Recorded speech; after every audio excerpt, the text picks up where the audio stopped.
Wyoming Territory, 1884. The wind came sharp off the hills the morning Colleen Ashford aimed her rifle at the man on horseback, riding slow up her path. "You best stop right there," she called, voice steady though her heart beat a little too loud in her chest. The rider obeyed, raising one gloved hand. "Easy, ma'am. Name's Dawson Creed. I'm not here to rob you." She squinted through the sun. He had dust on his boots, a long rifle strapped behind his saddle, and a kind of tired patience in his face that told her he had seen worse days than this. Still, she did not lower her gun. "What do you want?" she asked. He shifted in his saddle. "I was told you needed help. Sheriff in town said a widow out here kept getting folks trying to scare her off her land, said she would not sell." "I would rather die than sell," she said. A small smile tugged at the corner of his mouth, but he did not move. "Then maybe you could use someone keeping watch at night. I do not sleep much anyhow." Colleen hesitated, then lowered the rifle. She had not seen another soul in 4 days unless you counted the 2 men who had come during the night to throw oil on her barn doors. She had put out the fire before it caught, but the smell still lingered. She nodded once. "Fine. You can stay in the shed. You touch anything that does not belong to you, I will put a bullet through your leg." "Fair deal," Dawson said, dismounting. "I will start by checking your fences. Most men that threaten a house like this, they like to cut wire when no one is watching." She watched him walk off, leading his horse. The sun caught on the rifle slung across his back, and for the first time in weeks, something in her chest unclenched. By the time the sky turned orange that evening, Dawson had been through all 5 corners of the pasture, checked the barn locks, and brought in her runaway goat. Colleen found him hammering a loose board back onto the chicken coop with quiet concentration. "You do not talk much," she said, handing him a cup of well water. He took a long drink. "Not unless I have something worth saying." She sat on the porch steps. "You always ride around helping widows?" "No, ma'am. Most of them do not hold a gun steady enough to make me think twice." She did not smile, but her shoulders softened. "I lost my husband last spring. Pneumonia took him fast. We built this place together. I am not giving it up because a few men want it for cattle." Dawson nodded. "That why they are after it? Grazing land. Water too. There is a spring just over that ridge. Some big rancher wants it. Keeps sending men in the night to scare me off." He looked out toward the hills. "You have any family?" She shook her head. "Just me and this land." Dawson's gaze came back to her. For a moment neither of them spoke. The wind tugged at her skirt and stirred the dust around his boots. "I will stay as long as you need," he said. She looked at him, really looked, and saw the weight in his eyes, the kind that came from carrying something too long. "Why?" she asked. He set the empty cup down. "Because someone ought to. And because I know what it is like to lose everything." By the 3rd night, Colleen found herself listening for the sound of his boots outside her window. He kept watch from the front porch, rifle across his lap, eyes always scanning. She had not asked what he was running from, and he had not offered. But every time he looked at her, there was something steady in his gaze, like he was not just guarding the land, he was guarding her. That night, she brought him out a blanket. "You will freeze out here," she said. He looked up at her, then took the blanket slow, careful not to brush her fingers. "Thank you, you should get some rest." She hesitated. "You ever think about settling down?" His eyes flicked to hers. "Used to, then life got in the way," she nodded. "Same." He looked at her for a long moment. "Maybe life is not done yet." She stood there, heart catching in her throat. Then she turned and went back inside. At dawn, the trouble came. Colleen woke to yelling.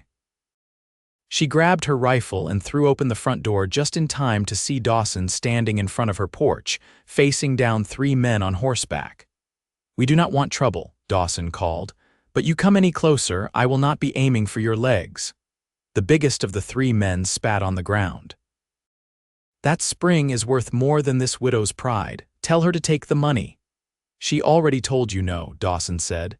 "Now turn around."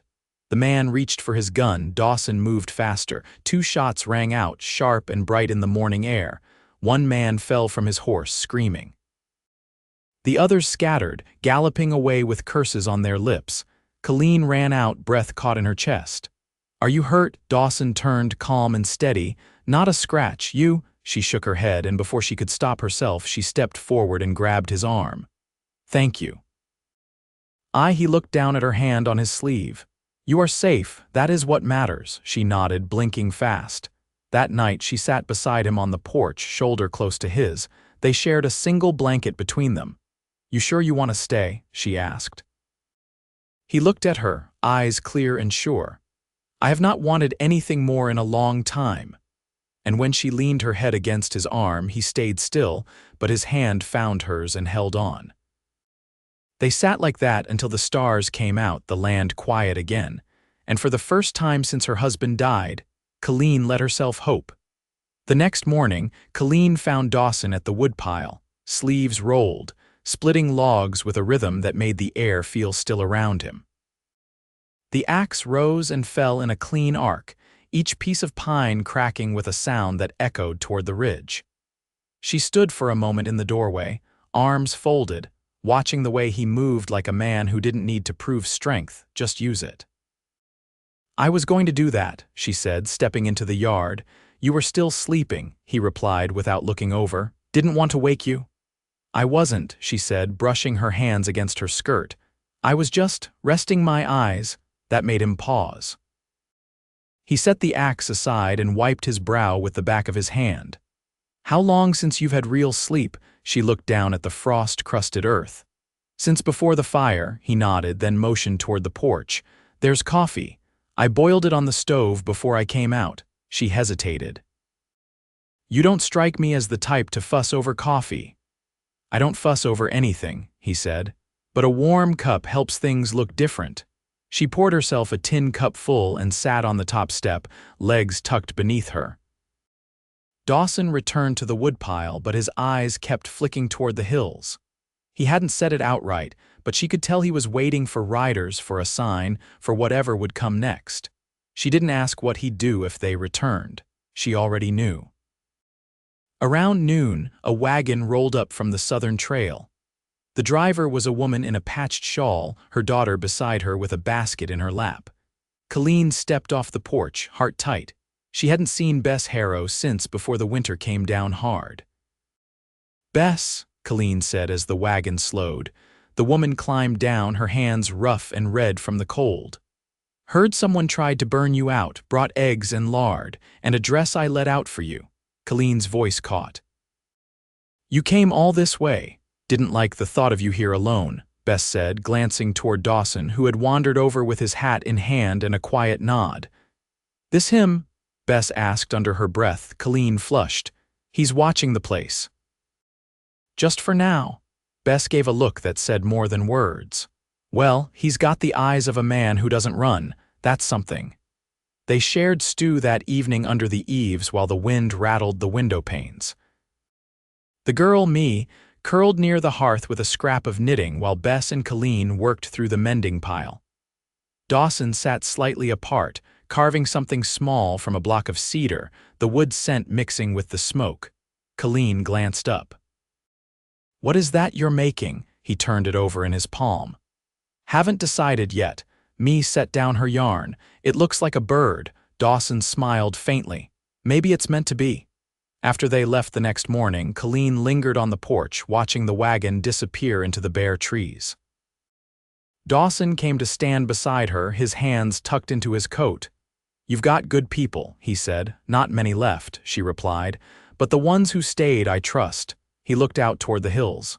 "That should mean something." She turned to him. "You said you knew what it was like to lose everything. What did you lose?" His jaw worked for a moment before he answered. "My brother. We homesteaded out near Rawlins. He got caught under a wagon wheel trying to fix the axle. I buried him myself." She didn't speak for a while. "Then softly you stayed out there after, for a while, but it wasn't home anymore." She looked at him then, really looked. "Is that what you're looking for, a place that feels like home again?" He met her gaze, slow and steady. "Maybe. Or someone who doesn't ask me to leave." She didn't look away. "I don't want you to leave." He nodded once, like that settled something between them. That night she left the door unlatched. It wasn't an invitation, just a sign.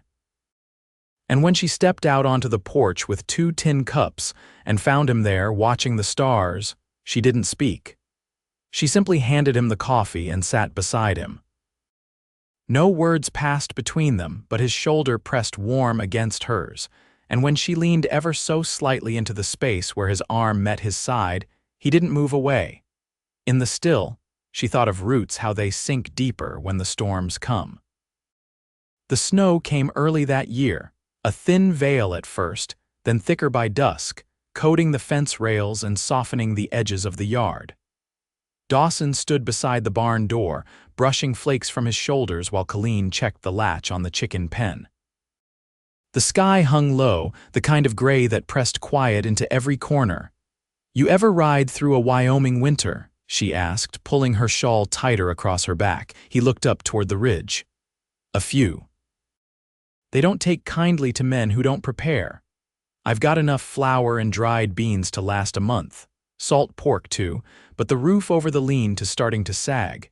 His eyes flicked to the sloped edge beside the smokehouse. "I'll reinforce it tomorrow." Colleen rubbed her hands together, breath clouding in the cold. "You don't have to do every bit of fixing that needs doing." "You haven't asked me to," he said. She looked at him then, snow catching in her lashes. "That's just it." Inside, the fire caught slow and steady. She laid a pot of turnips and dried meat to simmer while Dawson hauled in the last of the kindling. He hung his coat near the door and sat, the warmth rising into his face until the color returned to his cheeks. She noticed the way he flexed his left hand like it ached in the cold.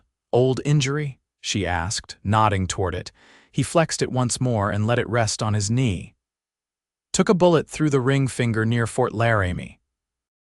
Doctor said I'd lose the whole hand, but I didn't." "You were a soldier, Scout, for a while. When the fighting ended, I kept going west." She stirred the pot with slow turns. Why not go back home? There wasn't one left to go back to. The stew bubbled between them. She tasted it, added a pinch of salt, and handed him a bowl. They ate without speaking for a while, the only sound the hiss of the fire against the hearthstone. When she stood to clear the dishes, he reached for them first, moving quiet but sure. "You ever think about starting again?" she asked, taking the towel from the hook. He dried the bowls with slow, careful turns. "I've thought about it. Hard not to when the sky looks like this." She leaned against the counter, watching the way his brow furrowed just slightly when he concentrated. "I never planned on doing any of this alone." "I don't think you are anymore." She didn't look away. "Neither do I." The wind picked up against the windows, a low whine across the eaves. Dawson rose and checked the shutters, then settled back in the chair near the fire, boots crossed at the ankle. Colleen sat across from him, her hands folded in her lap.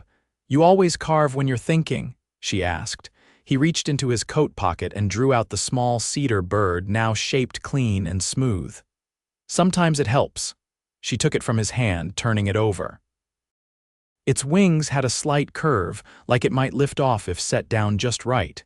"It's got weight to it," she said. "So do most things worth keeping." She set it gently on the mantel and sat back, her eyes still on the fire. "My mother used to say the land knows who belongs to it." "I didn't understand that until after he died." Dawson leaned forward, elbows on his knees. "I think people do, too, know where they're meant to be." She glanced over at him, and for a long moment neither of them looked away. The next morning, the snow lay thick enough to silence the world. Dawson had already shoveled a path to the well and was mending a strap on the sleigh harness when Colleen stepped out with a kerchief tied over her hair. "There's a mare in town with a foal due come spring," she said. "Bess thinks it might be a good trade for flour and molasses. We could go after breakfast," he offered. She paused at the word, the shape of it. I figure if I'm staying, I ought to pull my weight." She studied him in the morning light, the way he stood like the land wouldn't shift beneath him. "Is that what this is? You staying?" He nodded, slow and certain. "If you'll have me." She didn't speak right away. Just stepped down onto the snow-packed path, her boots crunching beside his. "I want to build something that lasts," she said finally. "Not just hold on to what's left." He reached for her hand where it hung at her side. His fingers were cold, but the grip was sure. Then let's start. She didn't smile, but she didn't let go either. And that was more than enough. The wind had calmed by late morning, leaving the air still and sharp as glass.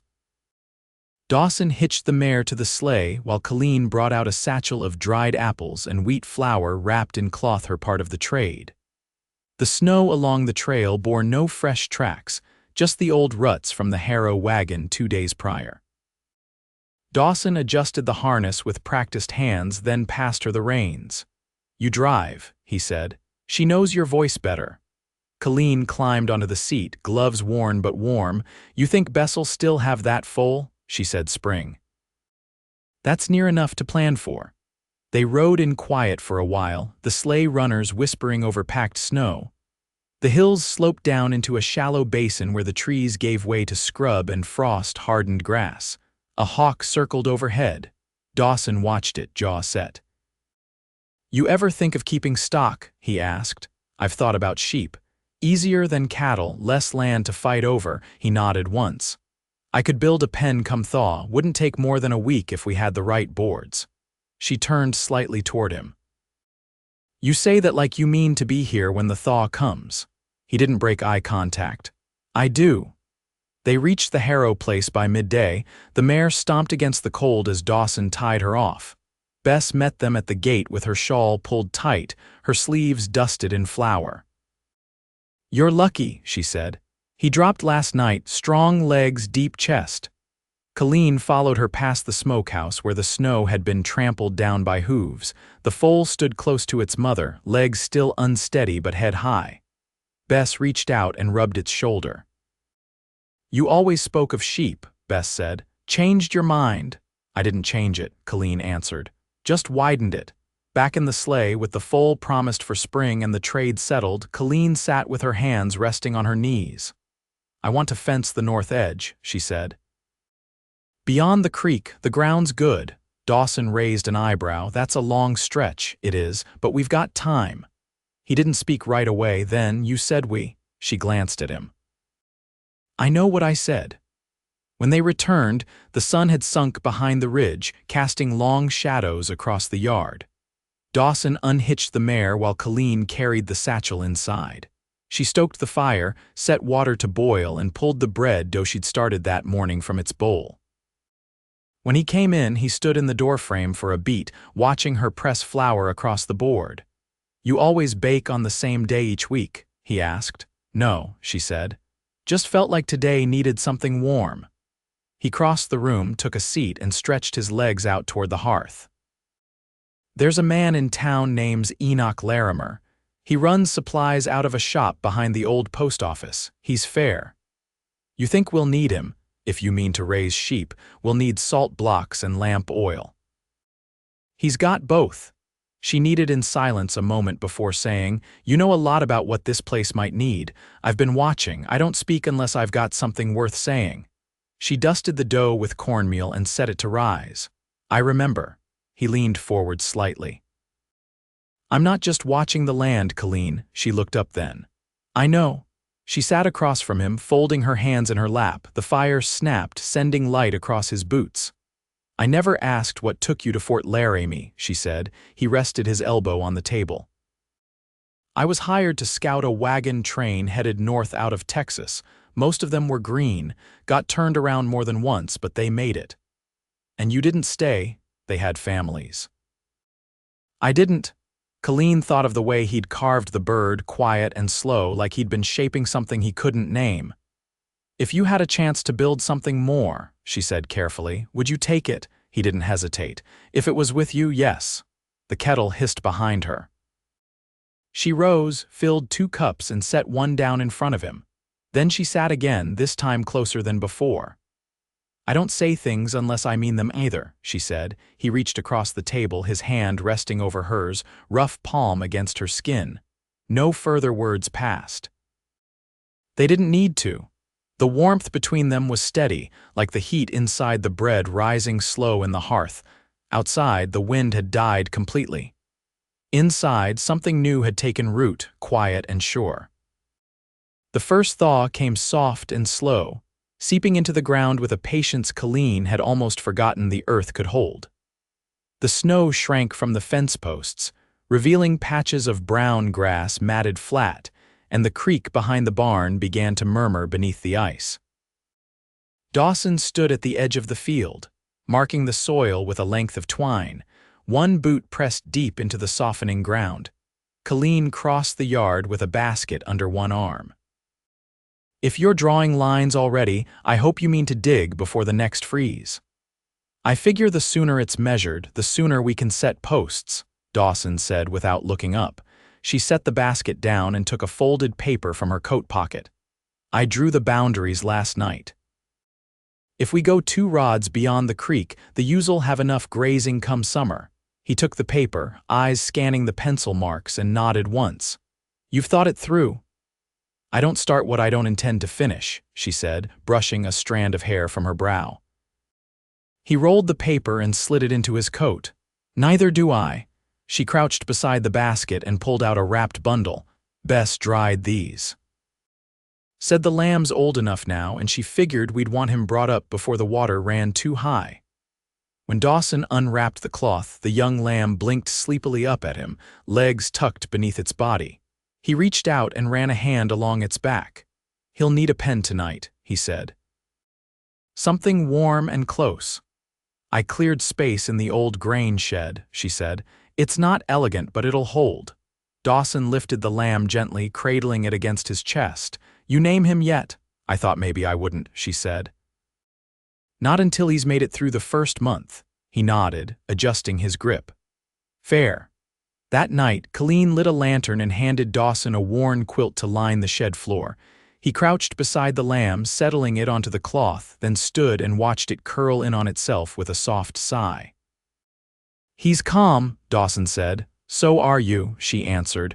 He turned toward her in the lamplight. "You ever think about what this place might be in 10 years?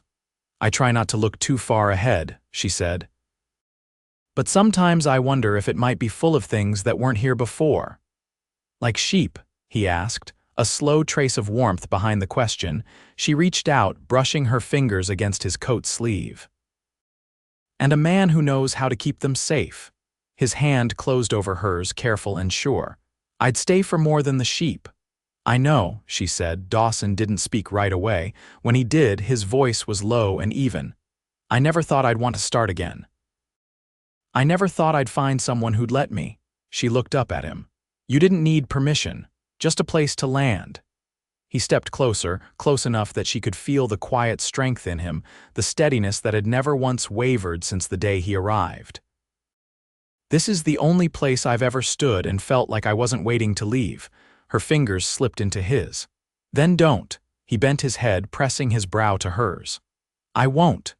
The night deepened around them, but inside the shed the lamb slept warm and the light between them stayed steady. By spring, the fence was finished. They worked side by side without needing to speak much, each handling the tools and timber as though they'd been at it for years. Colleen had a rhythm that matched his, a way of moving that didn't waste time or motion. Dawson learned the bend of her back when she leaned into a post, the press of her lips when she measured twice and cut once. They traded for 3 more ewes in April. Mee brought them up the trail in a borrowed cart, her hands sticky with pine sap and her braid loose from the ride. She grinned when she saw the corral. "You weren't joking," she said. "You really are building something here." Colleen handed her a wedge of cornbread. "You're welcome to come see it grow." Dawson returned from the spring with a new yoke slung over his shoulder and a length of rope coiled at his hip. He nodded to me, then looked toward Colleen, who stood with her hands dusted in flour, hair pinned up in a way that made him feel rooted in a way he hadn't known before. He stepped close and spoke low, just for her. "I've got a question." She raised an eyebrow. "I'm listening."